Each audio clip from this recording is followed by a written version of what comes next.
distinguished luminaries of tourism and hospitality.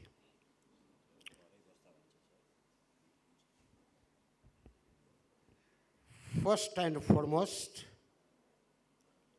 I am a student of tourism and hospitality, so that I would like to greet you with namaste. And good morning, because this is international subject.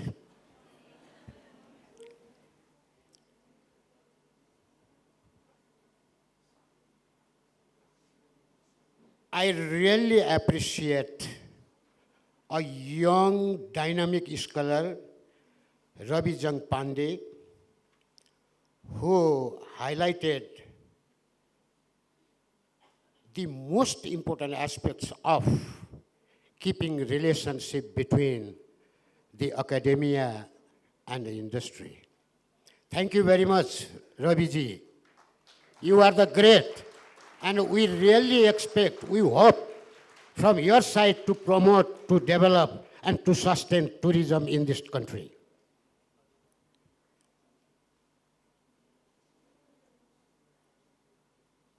Today I remember the year 1997. That was the year in which I wrote a book on tourism and development, science and industry interface. That was the landmark of giving the concept of this academia and the industry interface.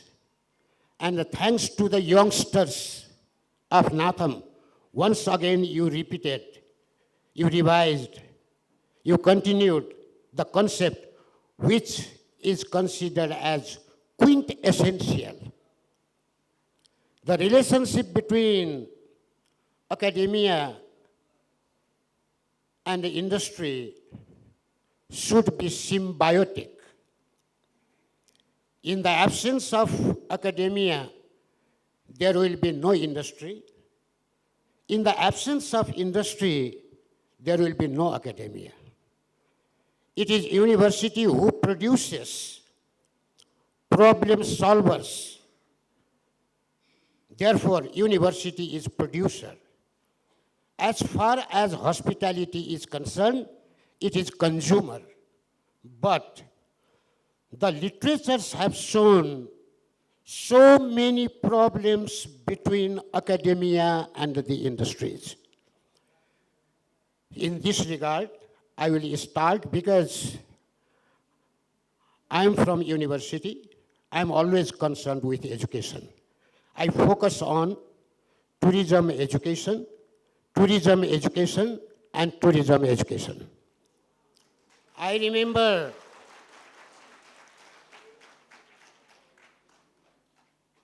it was Kunwar, who is a Chinese philosopher, lived in 5th century BC.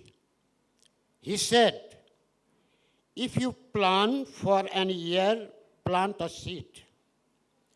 If for 10 years, plant coconut tree. If for 100 years, teach the people. When you sow a seed, you will reap a single harvest. When you teach, you will reap 100 harvests. This is Kunwar. And now in 21st century, we are following wherever we go. We will first start from the statement, from the insights of Chinese philosopher Kunwar. Now, this is academic platform. This is knowledge-based platform, so that I would love to quote from a professor, John Tribe, who used to teach at Oxford. He is one of the renowned leading tourism professors.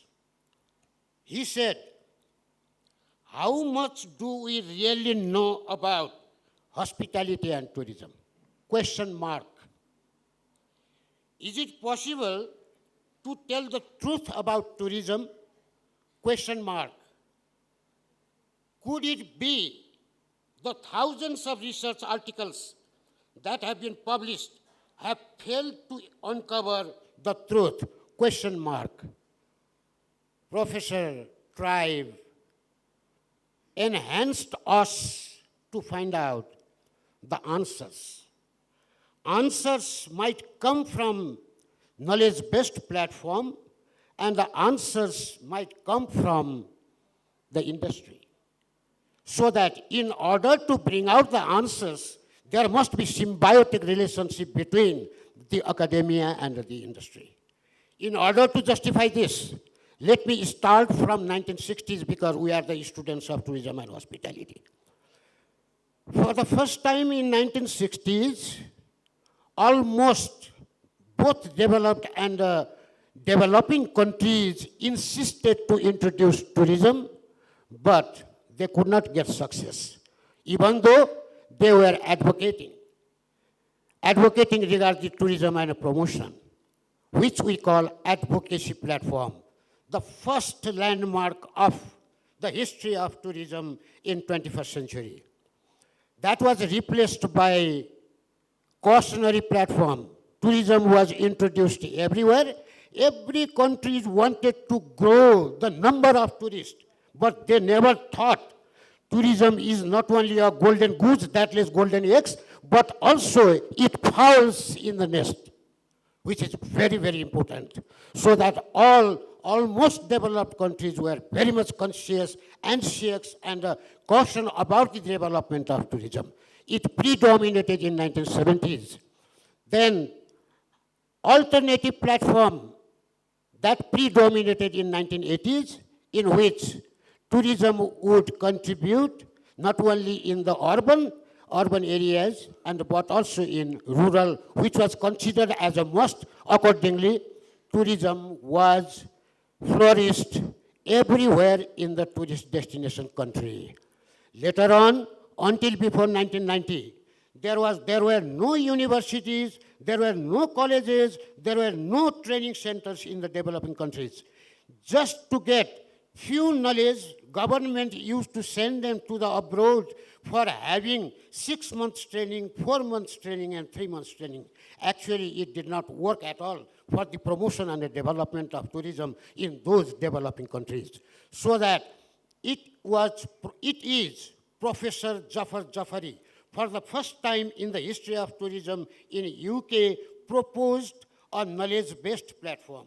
It is that platform which encouraged and enhanced to the people of both developed countries and the developing countries to run colleges, universities, etc.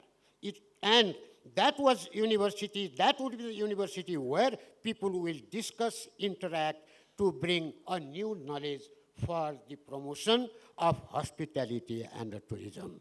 So later on, after 1990s, there came another platform, ethical platform.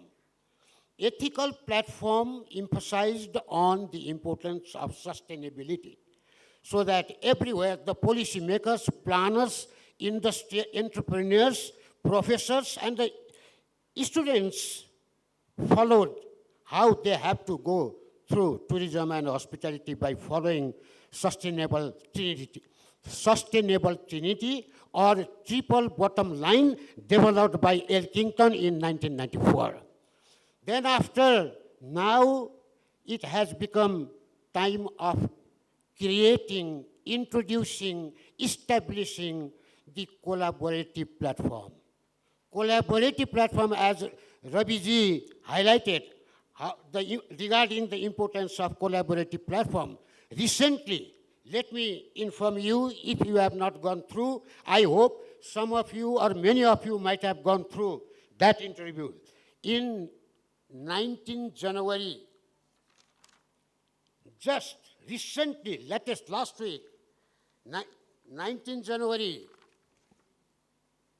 Tribune Online, Mr. Sonam Klins Akpelu, the chairman Association of Ghana Industries, Africa. It is he who critically analyzed and the suggested regarding the interface between academia and the industry. Sonam highlighted on you, the professors, you from universities produce millions of students with no ideas. How could we accommodate? How could we welcome those graduates and your masters? Because they don't know anything. They spend 2 years in the master degree. They spend 4 years in bachelor degree.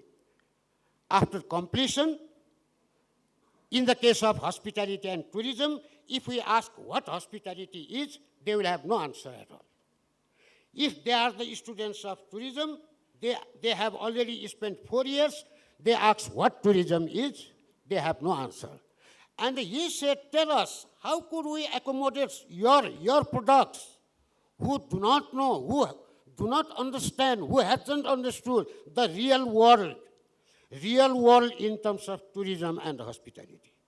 So Sonam says, I agree that 10% of the products would be excellent, but I will disagree. 10% of products will not represent the whole problems of the industry, he says.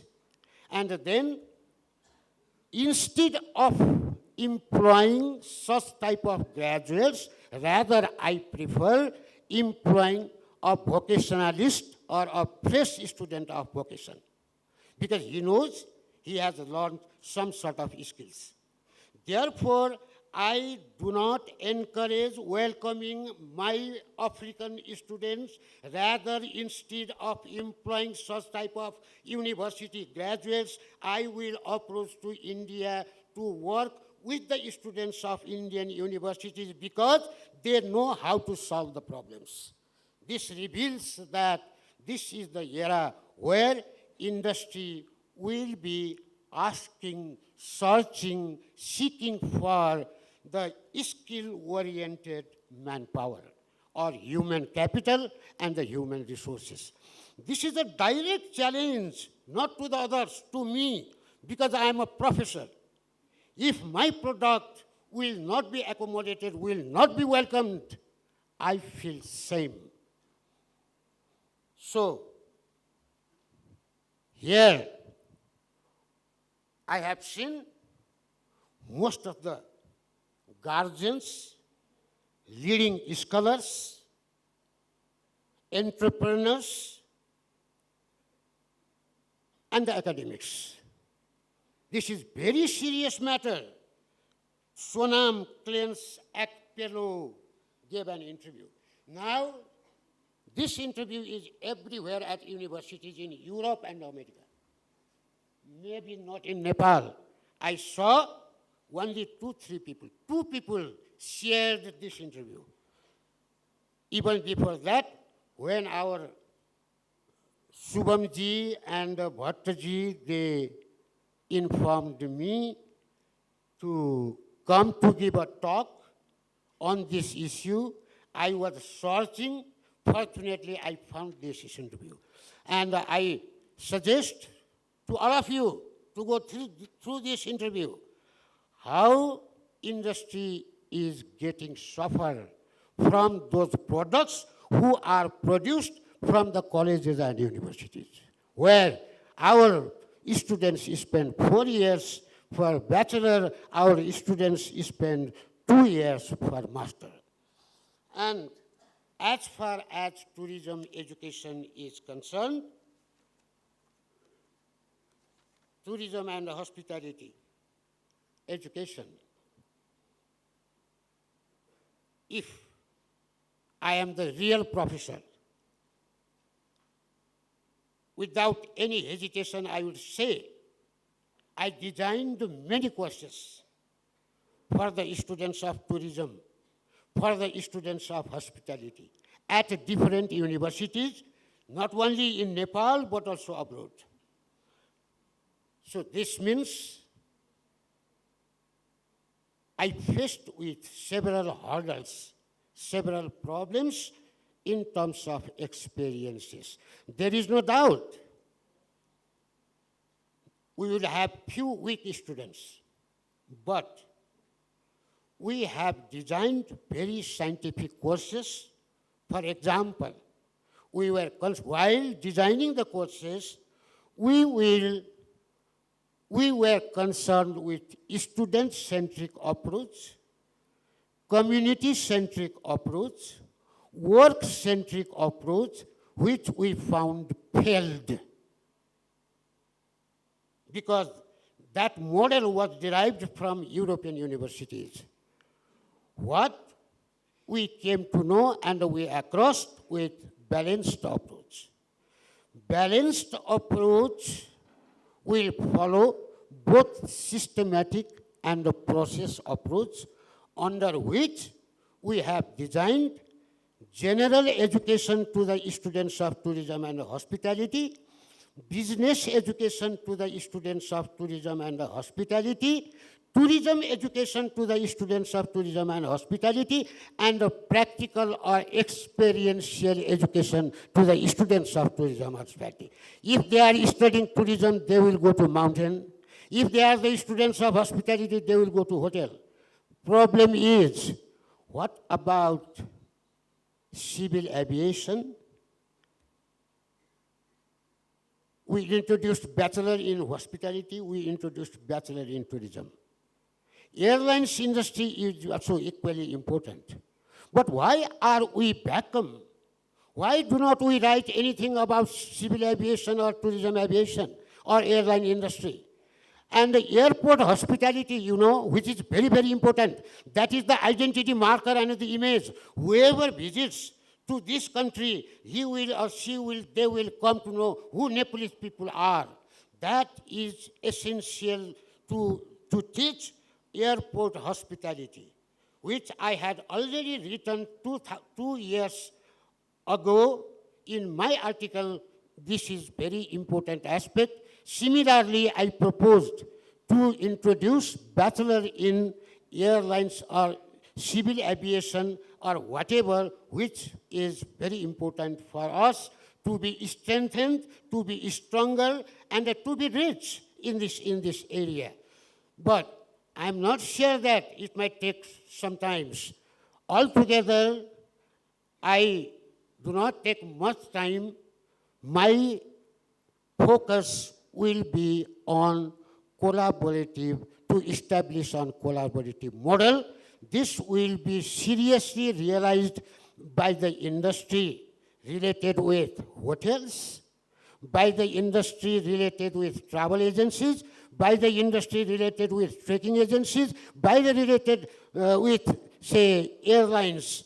And the last thing that we should not forget, wherever tourism is introduced, there the policymakers, planners, students, teachers will think about formal sector analysis and the informal sector analysis. If formal sector contributes a lot for the development of that country, informal sector will also play equally important role, although informal sector will not collect foreign currencies. The last, we should remember, tourism is panacea for the development of country, and which will be supported by the hospitality industry. Let us have symbiotic relationship between academia and the industry. Thank you very much.